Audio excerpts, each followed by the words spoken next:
Hello, everyone, and welcome to this audio podcast. This audio podcast, as part of the Chromulin series, as part of a Spectro integer, and as part of a Storm Robotics Productions. In today's audio podcast, I look at causes of hematuria. As causes, looking at causes of hematuria as part of a clinical correlation publication from 2015. So asymptomatic hematuria is often caused by inherited thinning of glomerular membrane. It can sometimes be dismissed as being due to the contamination of menstrual blood, for example, or to urinary tract infection. Many investigations or studies of causes of hematuria have examined recipients referred to nephrology or urology clinics have not used for example, phase contrast microscopy to differentiate between glomerular and non-glomerular sources.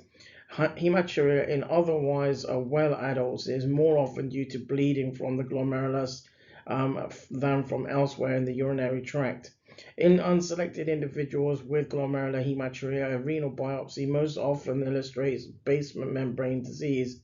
The condition is characterized by thinning of the glomerular basement membrane on ultrastructural examination and a very mild proliferative glomerulonephritis.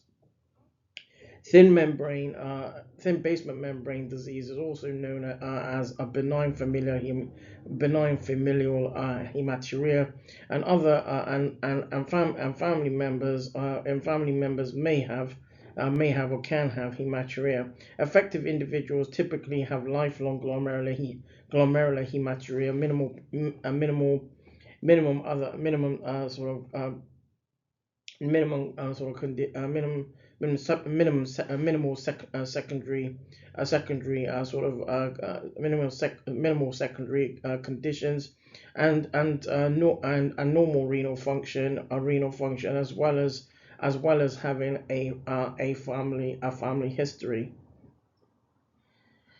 That draws this audio podcast to a close. This audio podcast is part of a spectral integer. This audio podcast is part of a Chromulin series, and this audio podcast as part of a Storm Robotics production.